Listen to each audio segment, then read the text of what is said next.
부산의 한 작은 동네. 최근 이곳에 날벼락 같은 일이 벌어졌습니다. 40년 가까이 이용하던 미용실 문이 굳게 닫힌 건데요. 여주인 역시 사라져 버렸답니다. 동네는 사라진 여주인 이야기로 난리가 났습니다. 안녕하세요, 사장님. 안녕하세요. 우리 이 동네 사람들은 저 많이 가니까 난리 났지. 동네 분위기에서 어수선해도 뭐 어쩔 수가 없잖아요. 지금 답이 없는 건데. 신문에 났다 아닙니까? 신문에 났으니까 이제 그거는 믿어버리니까 우리가 한 20년 살아도 그러는데도 저리 하니까 믿어지겠어요. 사람은 그렇게 한길 사람 속 모른다 이랬지. 지역 신문에 보도될 만큼 미용실 여주인의 잠적은 동네에선 큰 사건이었습니다. 미용실 문이 닫힌 지 2달째. 대체 그녀에게 무슨 일이 있는 걸까요? 바로 여긴데요. 사람들이 꽤 모였는데요. 아니, 그래도 아직도 좀 먼지가 그렇게 오래되진 않았는데. 예, 그래. 이제 뭐 한 달 넘었네. 한 달 조금 넘었네. 그러니까 누군 그대로 있지. 그럴 적에 12월 20일 날 밤에 잠수 타풍이라. 밤에. 낮에까지는 있었어요. 낮에까지. 네, 낮에까지. 잠적 하루 전에도 박 씨는 평소처럼 미용실을 운영했습니다. 그래서 더욱 믿기 힘들다는데요. 몸이 아파 잠시 쉰다는 메모를 마지막으로 그녀를 볼 수 없었습니다. 사라진 박 씨를 애타게 찾는 사람들은 한 동네에 살던 주민들이었습니다. 그 할머니한테 돈이 연거품 물린 게 6,500이 물렸어. 아이고. 내 지금 신랑 병원 가려고 틈을 말하는 그거 지금 넘줄 뻔하니까 내 지금 신랑 아빠 집에 금액이 4억 7,500 그러니까 큰 정금액이고요. 모두 그녀에게 돈을 빌려줬다는데요. 작게는 수백만 원에서 많게는 억대에 달하는 돈을 그녀에게 건넸다는 동네 주민들. 현재까지 확인된 피해자만 60여 명, 빌려준 돈만 37억 원에 이른답니다. 쌈짓돈까지 탈탈 털어줬다는데요. 모두들 돈을 빌려주고 차용증까지 받았기에 의심조차 안 했다고 합니다. 은행이었는보다 이자가 좀 낮게 주니까 이제 한 건데 사람 나눠 이래 많을 줄은 몰랐어요. 완전 뭐 판잣집 전부 다 할매들 있잖아요. 없는 사람들, 있는 사람들은 안 해먹었어요. 전체가 지금 난리가 나네. 예, 동네가 완전 딸동네 아닙니까? 그 여자가 완전 슬기를 한 거지. 잠적한 당일 피해자들은 사라진 박 씨를 경찰에 신고했습니다. 그리고 지금까지도 다른 피해자들의 고소장이 접수되고 있다는데요. 고장인데. 아유, 엄청 많네요. 예, 그 아까 뭐 20건 정도. 현금으로 준 사람이 있고 이렇게 고소인들 한 1명 정도 경찰서에 집단 민원이 들어왔습니다. 네. 사실 피해자 신문 조서라든지 네. 뭐 자료라든지 이거는 이제 검찰에 다 송치기 때문에 지금 추가 고소장이 들어온 거 20건. 계속 들어올 거예요. 아직까지 동네에 기막힌 일이 벌어진 걸 모르는 사람들도 상당수일 거랍니다. 사람들은 박 씨에게 왜 그것도 37억이나 빌려줬을까요? 사기극의 주무대는 박 씨가 40년 가까이 운영해온 미용실이었습니다. 그녀는 동네의 터줏대감 같은 존재였다는데요. 원래 미장원은 엄마들 복덕방이라 원래. 그래서 뭐 자식 이야기도 하고 영감 이야기도 하고 뭐 영감풍도 보고 원래 다 그러는 게지 뭐 원래. 머리가 뭐 밥은 또몇 시간씩 걸리잖아. 그러면 그거 앉아가 뭐 밥도 먹고 뭐 언니야 동생아 뭐 해서 뭐다 그래는 게지 뭐. 동네 주민들의 마음을 사로잡는 미용 기술 덕분에 입소문을 타면서 미용실은 곧 사람들로 북적였는데요. 미용실 원장 박 씨는 머리를 안 해도 늘 친절하게 맞아줬습니다. 내가 마음에 드니까 갈 때 머리가 내가 마음에 들 치는 게 마음에 그래 가고 근데 그게 이제 그게 인연이 돼갖고 근 40년 돼요. 40년 된 안지가 40년. 시집 올 때부터 알고 지내고 손자 낳고 하는 거 결혼하는 거 부주도 다 하고 다 했잖아요. 때론 자매처럼, 때론 친구처럼 동네 주민들과 가깝게 지냈고 피해자 대부분이 수십 년 왕래하고 지내는 그녀의 단골 손님들이었습니다. 서로 속속들이 알았을 텐데. 말 보니까 아가 참 열심히 사는 것더라고. 참 새벽에 6시도 안 되면 내려 미장원 내려갖고는 어설부터 손님 받고 저녁 늦게까지 하고 새는 오는 날도 없고 뭐 그렇다 멋을 내거나 뭐 옷을 칠렁거리고 다니거나 하는 그런 것도 없고 참 열심히 살더라고. 이 동네에서 30-40년 동안 살고 있는데 그렇다고 미용업도 계속 하는데 그렇다고 뭐 이상한 언니도 아니고 그리고 누가 봐도 저 사람이 설마 인간 묻겠나 이런 생각은 안 한다고. 박 씨가 사라지기 전까지도 돈을 들고 도망갈 사람이라고는 상상도 못했다는 피해자들. 오히려 자신과 친자매라고 생각할 만큼 굳게 믿었답니다. 하지만 그녀가 이렇게 뒤통수를 칠 줄은 꿈에도 몰랐습니다. 그렇지. 돈도 돈이지만 나는 지금 동생같이 생각고 커피도 한 박스씩 사다 주고 유자차도 있는 거 몇 병씩 사다 줘. 내 김치 담으면 이번에 내 김치 담으면 내 지한테 김치 얼마나 갖다 지 고춧가루 내한테 20건 사갖고 우리 여동생에다 사갖고 40만 원 내한테 주도 안 했어요. 그 돈도. 다 아는 사이인데 우리를 기관했던 사실에 대해서 사람에 대한 믿음이 없어지는 게라. 그러니까 동네 사람 누구를 믿겠어요? 아이고. 안 그러겠어요? 동네 사람들이 박 씨에게 돈을 건넨 결정적인 이유는 따로 있다고 합니다. 손을 붙잡고 내한테는 왜 말을 했냐면 자기 손자가 백혈병에 걸려가지고 특수약을 쓰는데 한 달에 병원비가 1,300만 원 나온대요. 의료보험이 안 된다. 그래서 그게 의료보험이 안 되니까 내 손자 좀 살려달라면서 눈물로 고소하면서 돈을 빌려달라는데 울면서 전화 왔더라면서 손자 입원해가 있다고. 근데 그러면서 1,000만 원을 좀 빌려달래서 내가 짜는 게 누님한테 이리 부어갖고 엉망이더래. 재작년에 백혈병으로 쓰러진 손자의 치료비를 빌려달라고 했다는 겁니다. 나는 저거 아들 서리 다 알고 저거 손주들까지 다 알거든. 며느리들 다 알고. 앉아있으면 와갖고 인사하면 나는 또 저거 손자들 보면 돈 있으면 돈 한 푼씩 주고 아가 아픈 줄을 내가 알거든. 백혈병이 있어갖고 서울 성남병원에 있었어요. 동네 주민들은 아픈 손주를 위해 함께 울었고 또 낫기를 기도했다는데요. 안타까운 마음에 돈을 전했다는 마을 사람들. 3, 40년을 함께 알고 그러니까요. 지냈는데요. 정말 친밀한 사이였던 거예요. 그러네요. 네. 손자가 백혈병이라면 흔한 병은 솔직히 아니잖아. 그러면 그렇게 막 애원조로 그렇게 하면 아기를 키운 엄마 입장에서는 무시할 수가 없다고. 내 손자 다 죽게 생겼어. 좀 살려줘. 이렇게 이야기하는데 아픈 것보다 더 아프죠. 그렇기 때문에 그 사람을 손지가 아프니까 내 마음같이 이렇게 저 얼마나 아프겠노. 하고 제 알을 살려야 되는데 내가 4천만 원 집에 있었으면 아마 다 퍼다 줬을 거예요. 그만지 마음이 아팠어요. 그렇죠. 맞아요. 십시일반으로 돈을 모았고 없으면 지인의 팔촌까지 연락해 치료비를 빌려줬습니다. 심지어 빌려줄 돈을 마련하기 위해 보증을 서기까지 했다는데요. 저거 손자가 11월 달에 죽었고 아이고. 2018년도 11월 달에 죽었고 하지만 동네 주민들의 도움에도 손자는 세상을 뜨고 말았습니다. 돈을 빌리다가 치료 시기를 놓쳐버린 걸까요? 그런데 이제 일단은 그 보험으로서 보험이 다 됐기 때문에 그 돈이 빌린 돈은 그쪽에 안 된 거죠. 자기 손주 뭐 수술비로 뭐 써야 되겠다 하고 돈을 빌렸는데 그것도 사실은 손주 수술비로도 사용하지 않았던 것은 확인됐습니다. 전혀 안 했구만요. 그게 빌린 거짓말이었어요? 돈은 치료비로 쓰지 않았답니다. 아픈 손자를 두고 박 씨가 거짓말을 한 건데요. 그렇다면 박 씨에게 빌려준 돈은 어디로 사라진 걸까요? 그러니까요. 이번 사건의 1차 공판이 지난 2월 28일 열렸습니다. 박 씨에게 어떤 변명이라도 듣고 싶다는 피해자들. 1시간 거리를 달려왔지만 첫 공판은 10분 만에 끝났습니다. 미용실 원장 박 씨에게 어떤 이야기도 들을 수 없었는데요. 이대로 발길을 돌리기가 너무나 아쉽습니다. 재판 어떻게 봤어요? 아무것도 알죠. 너무 허무하게 봤지. 너무 허무하겠어? 네, 너무 허무했다고 법정에 들어올 때 고개를 좀 숙여 들어야 돼. 너무 뚝뚝치가 되고 들어오더라고. 1시간 좀 기다려가지고 5분도 안 되게 그 말 한마디 하고 나오더라. 손자 치료비 명목으로 빌린 돈은 대체 어디에 사용한 걸까요? 미용실 원장 박 씨가 빌린 돈 총액은 무려 37억여 원. 아이고야. 피해자들은 박 씨의 변제를 굳게 믿었습니다. 아저씨도 공무원 한다고 정기퇴직단도 안 해도 돈도 좀 있고 퇴직금도 타는 것도 있고 연금도 300을 마시고 꼭 나오고 미용실도 가 있고 숙자님하고 집도 건물도 있다 하고 우리 님 왔다나 뭐 그렇다 해서 단단하다 해보고 이제 그렇게 이야기를 하더라고. 그러니까 이 거물 있고 아저씨 공무원이라고 하고 하니까 사람들이 속하고 돈을 빌려준 거지. 피해자들은 박 씨의 남편과 부부의 공동 명의로 된 건물을 보고 빌려줬다는 겁니다. 건물의 현재 가치를 확인하고자 부동산을 찾았는데요. 지금 공시지가가 얼마 정도 돼요?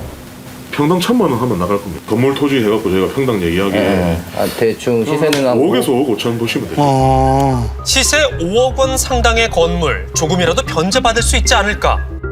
그런데 등기부 등본을 확인하던 중 한 가지 수상한 정황이 확인됐습니다. 사건이 터지기 전 이미 소유권이 이전됐다는 겁니다. 2018년 9월 30일에 작은 아들 김 단독 상속을 받은 걸로 되어 있고, 건물은 지난해 3월 남편이 죽고 9월에 가족 협의에 의해 작은 아들에게 전부 상속됐다는 건데요. 대체 왜 박 씨는 건물에 대한 소유권을 포기한 걸까요? 진짜 궁금한데요. 중간에 어느 시점부터 채무가 과다하게 초과하게 되게 되면 당연히 자기 명의로는 재산 관리를 안 하게 되니까 다은익을 어딘가 하거나 아니면 실제로 재산이 없거나 그렇게 될 수 있죠. 작은 아들에게 자세한 이야기를 들어봐야겠습니다. 선생님, 안녕하세요. 혹시 김 씨 되시는가요? 예. 아, 지금 저희 그 서울 MBC에서 나왔는데요. 아, 지금 그거 얘기하시고. 아니. 오늘 돼요. 다음 얘기.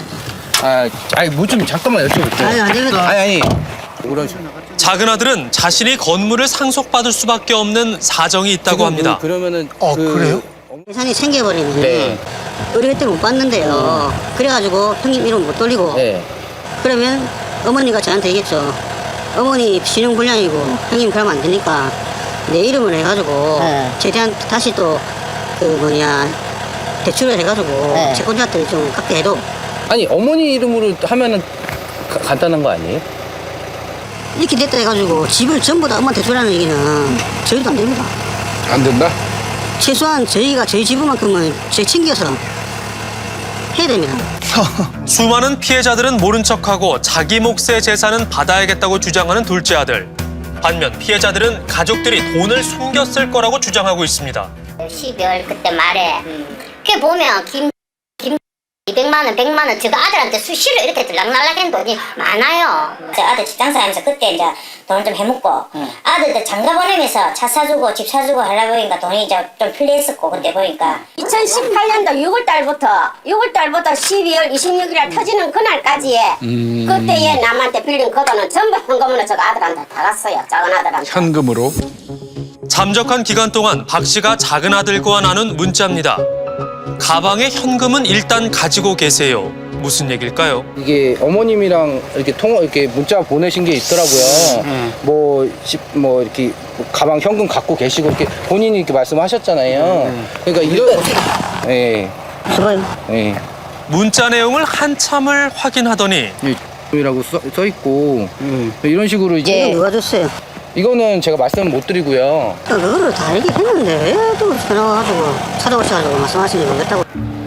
서둘러 자리를 뜨는데요. 어떤 말도 들을 수 없었습니다. 경찰에선 이 문자의 존재를 모르고 있었는데요. 우리가 보고 판단해야지. 또 그 사람 그 문자가 뭐 저거들이 나눈 실제 문자가 맞는지도 우리가 박 씨한테 물어봐야 되고, 나 돈을 나누었다든지 이런 정황이 발각되면 또 그렇게 진술하면 또 추가로 아들을 우리가 조사를 할 수 있죠. 그런데 사라지기 하루 전날 박 씨는 서둘러 폐업 신고를 마쳤습니다. 뿐만 아니라 잠적한 기간에 변호사를 만나 상담을 받기도 했었는데요. 나름 체계적으로 준비했는데요. 잠적한 기간 동안 그녀는 대체 무엇을 준비하고 있었던 걸까요? 미용실 박 씨의 실제 목소리입니다. 마음은 편하다. 왜 그러냐면 내가 줄 돈을 안 주니까 마음이 편하다. 내가 어저께 처음으로 편하게 잤다. 한번 고발한다 해서 막 아이고 해라 막 고발 몽땅 가서 해라 그랬다. 아이고 내가 들어가 살다 올게. 아이고 들어보서 내가 응? 그럼 어쩌고 지금 내가 이판사판이다 지금 나도 다 내려놓고 죽을라 했던 사람이 뭘 겁나노 내가. 그냥 경찰서 다 가서 고발했다 뭐. 그 나보고 뻔뻔하다고. 잘못 교도소만 갔다 오면 모든 게 해결될 것처럼 말하는 박 씨. 게다가 이제 만약에 일을 하는데 일하면 사실 돈 얼마 안 되잖아. 나는 국밥 장사하고 싶거든. 내 이름으로 안 차리면 되거든. 내 이름으로 안 차리면 되니까. 피해자 미나 씨는 아픈 남편의 치료비를 박 씨에게 줬습니다. 그녀는 앞으로가 더욱 걱정이라는데요. 그러니까 내가 지금 신랑 병원 가려고 틈을 말하는 그거 지금 너무 쫓겨나니까 내가 지금 신랑 아빠 집에 지금 계시거든요. 병원도 지금 못 가고 있어요 지금. 아니, 시간 없으니까. 뇌졸중으로 쓰러진 남편의 한 달 약값만 해도 수십만 원. 병원을 가야 하지만 돈이 없어 엄두도 못 내고 있었다는데요. 집안에 아픈 사람이 있다는 게 얼마나 힘든 일인지 너무나 잘 알기에 그 돈을 빌려줬다는 부부. 내 마음이 아니지 않죠. 완전 뭐 10원이라도 건져야 되는데 자기 살러 간다고 그러잖아. 돈값을 제일 돈 줄거로 자기가 감옥살 하겠다 이러면 그냥 먼저 사람이 잡아지긴 거지. 지인에게 돈을 빌려 손주 치료비를 마련해줬다는 할머니는 평생을 살았던 집에서 떠나게 됐습니다. 총 8천이지. 그러니까 형님한테 5천 해주고 그 나머지 3천만 원에 대한 돈을 내가 지금 형님한테 달달이 1월 달부터 70만 원씩 갚아주는 거야. 중간에 보증을 안겼은 게 내가 갚아줘야 되니까. 아이고 단지 박 씨를 믿고 보증을 서줬다는 그 이유 하나로 집까지 잃게 됐는데요. 집은 할머니의 전부였습니다. 내가 20년 만에 이 대출 받아갖고 이거 지어갖고 애들 다 결혼시키고 이거는 내가 평생 고생해갖고 일하는 거지. 그러니까 이거는 내가 참 쉽게 판단하는 거다. 참 힘들고. 박 씨에게 건넨 돈은 할머니의 마지막 인생이고 아픈 남편의 삶이었는데요. 아직 사건은 끝나지 않았습니다. 이 길 위에 서니 또 다른 피해자인 재현 씨는 생각이 많아집니다. 20년간 가족처럼 지내온 박 씨였습니다. 그만큼 믿었기 때문에 돌아오는 상처가 더 깊은지도 모르겠습니다. 한 번이라도 솔직할 순 없었는지 박 씨에게 묻고 싶은 게 참 많은데요. 연애는 하셨어요? 연애했는데. 했는데 본인이 거부했어요. 어제 잠도 못 자고 밥도 못 먹고 이래가지고 왔는데 이야기를 들어보고서 왜 그렇게 했느냐, 바쁠 의향이 있느냐 그렇게 물어보고 싶었는데. 피해자들이 준 건 단순한 돈이 아닌 박 씨에 대한 믿음이었는데요. 하지만 깨져버린 믿음에 남은 건 오로지 상처와 분노뿐이라는 사실을 박 씨는 알까요?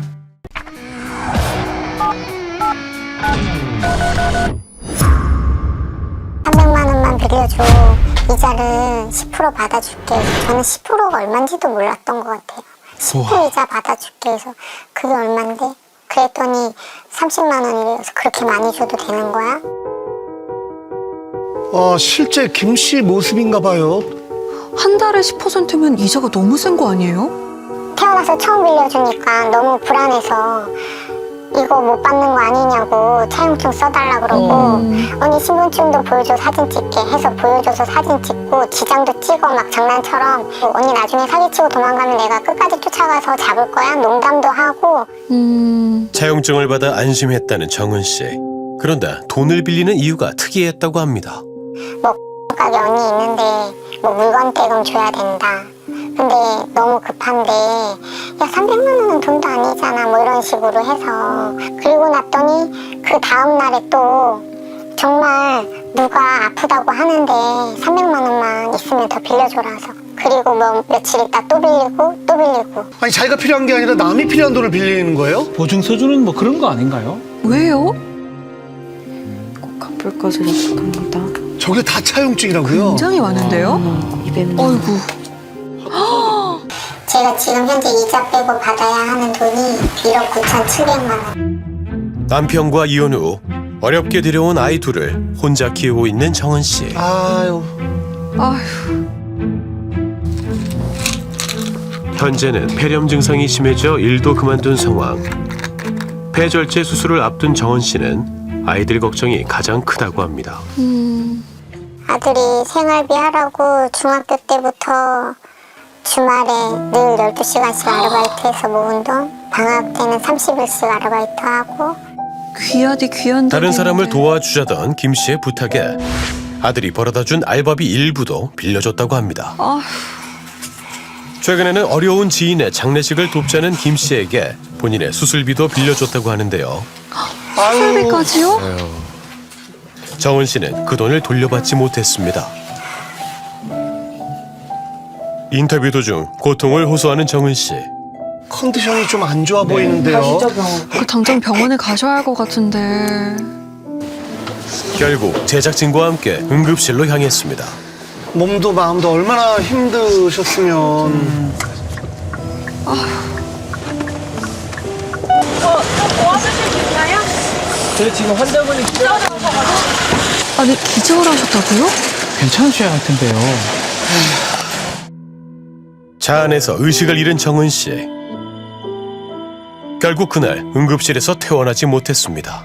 아이고 참.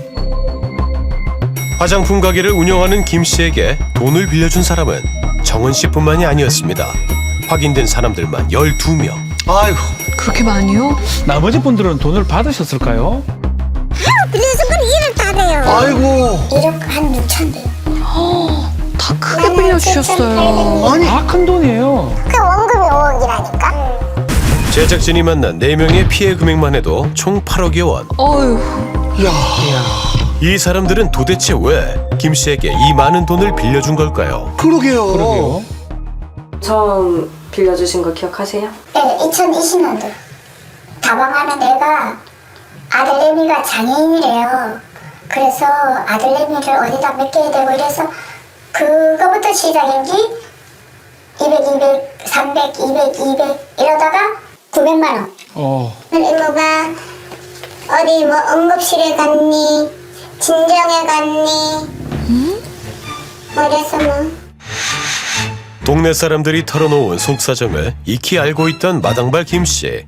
그녀는 자신을 믿고 돈을 빌려달라고 했습니다. 주로 어디서 이렇게 주고받으셨어요? 보통 그 가게지. 그 안에. 그 안이죠. 밖에 하면 CCTV에 찍히면 제 남편이 안다고. 아, 가게 CCTV에 찍히면 남편이 안다고? 창고 안에서 하죠? 네. 동네 사람들과 항상 커피를 마시던 곳. 그곳은 CCTV 사각지대였습니다. 그 남편은 이 일을 모르나 봐요? 그러게요. 은밀한 곳에서 이루어진 은밀한 거래. 김 씨는 이 일을 아무도 몰라야 한다고 했습니다. 그러니까 얘가 수법이 뭐냐면 현금 거래하는 거야. 절대 계좌 이체를 안 하는 거야. 계좌로 보내줄게. 내가 몸이 아파서 못 나가니까 통장에 돈이 있으니 계좌로 빌려줄게 했더니 그럼 안 되고 신랑이 알게 되면은 나 큰일 나 죽어. 내 돈 5천만 원 몰래 돌리는 것까지 알면은 큰일 나.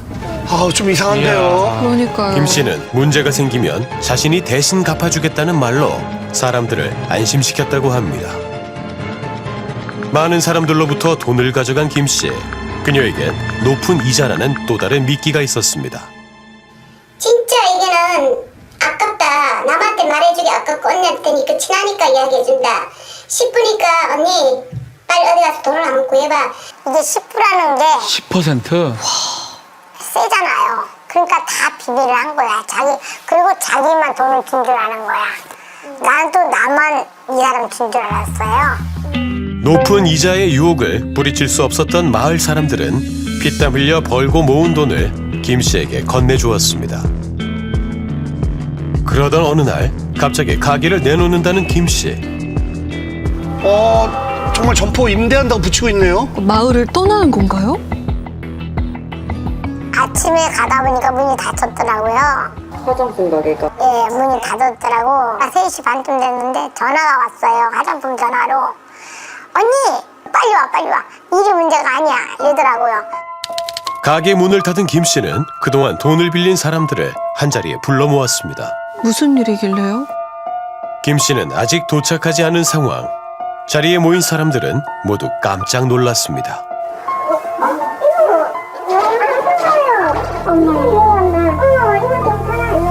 나 큰일 났다.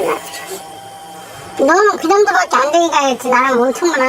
언니야 나는 일단 일돌이 알고 있다. 나도 마찬가지야. 난리 났네, 난리 났어. 아이고. 나 며칠 전에 개 탄 것도 아이고. 있어. 아이고. 나도 동생이 화장도 가지고 돈 갚아야 된다고 그러더라고. 엄마도 빌려줬다 그러고. 그러면 우리가 여기 왔다 가면 핑계대는구만. 핑계댔구만. 난 몰랐지. 진짜 다른 사람들만 사기를 당하는 줄 알았어. 진짜 우리가 이렇게 실화 탐사에 나올 줄 꿈에도 생각 못했어. 아니 나는 내가 팔을 다쳤는데 다른 사람인데 나가 팔을 다쳐 수술할 돈이 없어서 그래서 줘야 된다고 빌렸대요. 아이고. 저한테는 친정 엄마가 사고를 쳤는데 자기 남편 몰래, 그러니까 사위 알면 창피하니까 몰래 돈 해준다고 1,000만 원, 2,000만 원. 동네 사람들의 속사정을 핑계로 빌려간 돈은 전부 김 씨가 가져갔습니다. 김 씨가 유독 많이 돈을 빌렸던 사람들의 특징이 있다고 하는데요. 근데 알고 보면요 신랑 없는 사람들을 다 다 신랑 없는 사람들 다 그렇게 만들어 많이 그랬어요. 왜냐면 남편이랑 있으면 같이 와서 막 들고 일어날 수 있으니까. 저도 아저씨가 안 계셔요. 피해자들을 불러 모은 현장에 김 씨가 나타났습니다. 아, 이분이 그 화장품 가게 김 씨군요. 무슨 말 하고 그런지 궁금합니다. 얼른 와. 뭐라고 할까요? 제가 다 긴장되네요. 돌아오자 돌아. 난 어떻게 해야 돼? 서울 병원도 다니지 말고 수술 날짜도 잡지 마? 언니 이렇게 해놓고서는 돈 다 땡겨 써놓고 갚지 못한다 하고서는 여기 정리하고 뜰 거야? 야 죽든지 경찰서에 가든지 한다고. 내가 갚을 능력이 안 되니까. 언니 왜 이렇게 당당해? 당당한 게 아니라고. 지금 이런 상황이라고. 내가 당당하니? 난 진짜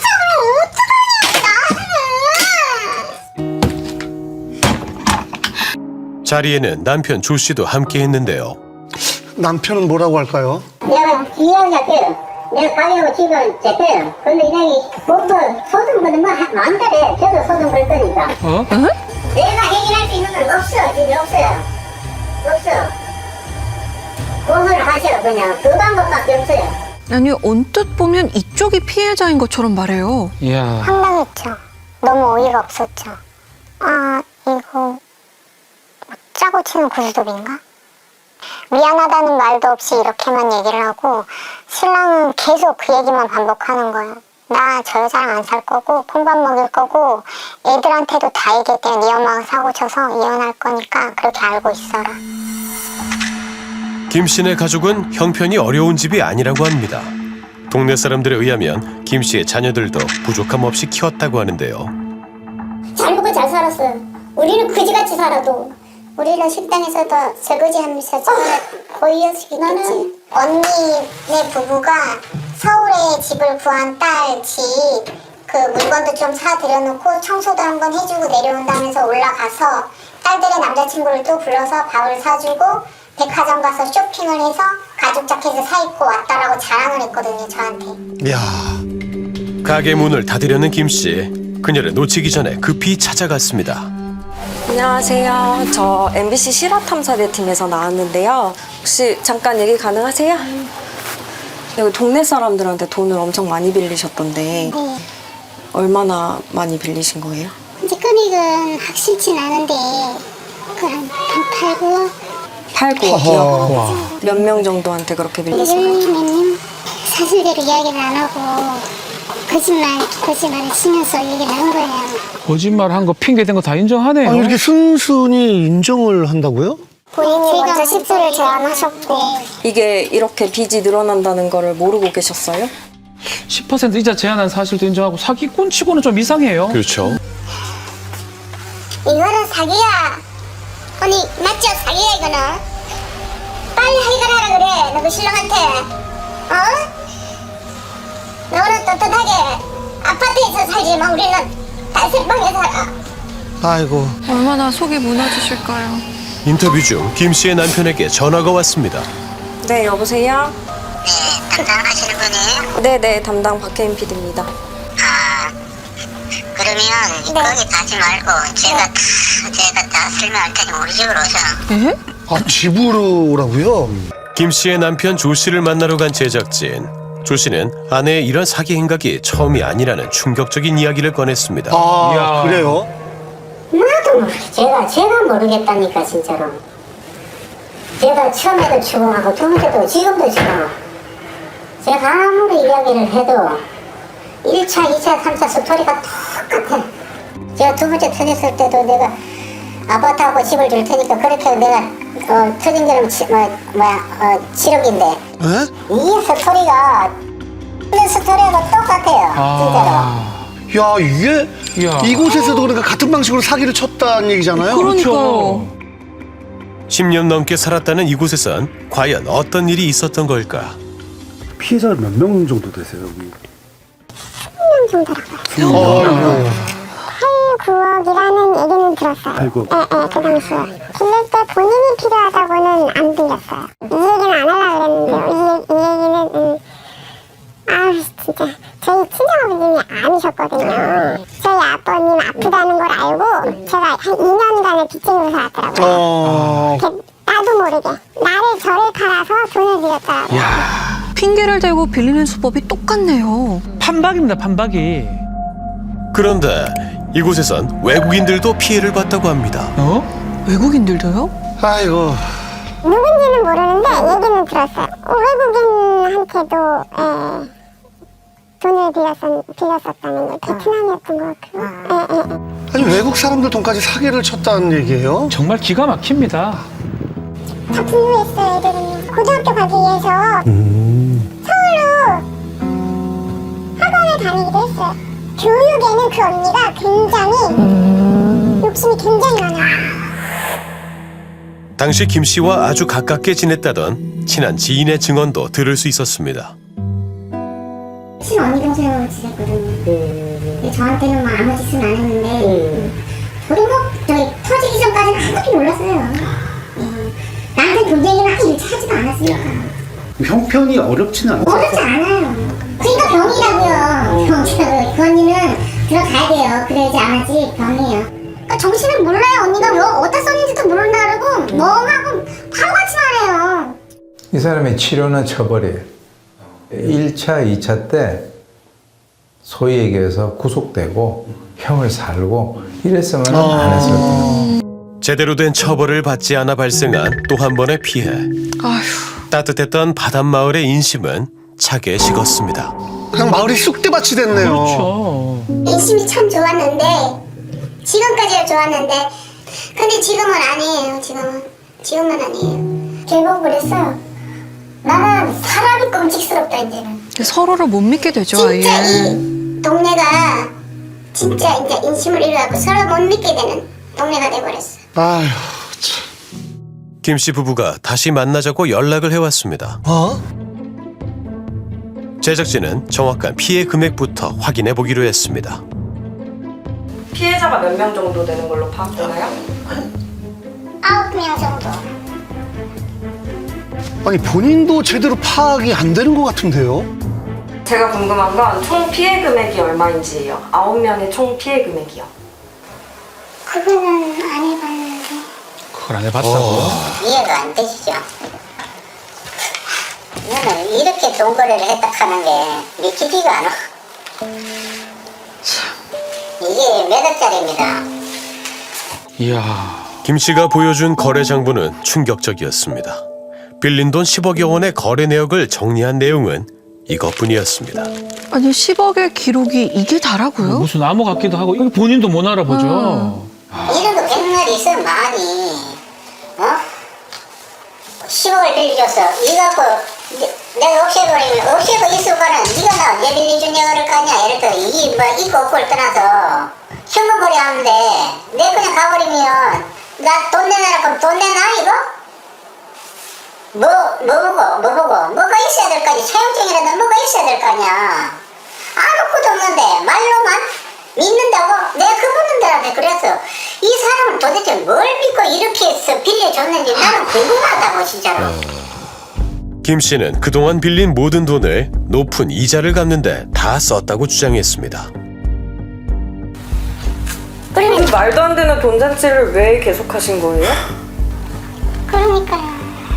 그러니까 저도 그 순간순간 어떻게 해서 이분들을 해결을 하려고 또 돈이 없으면 또 어떻게 고심말을 쳐가지고 또 이 사람을 해가지고 또 그러다 보니까 이 덩어리가 자꾸 돌덩어리가 자신이 그 돈을 쓴 게 아니에요, 그러면? 억울한 거는 제 사정인데 그 사람도 좋은 일만 생긴 거잖아요.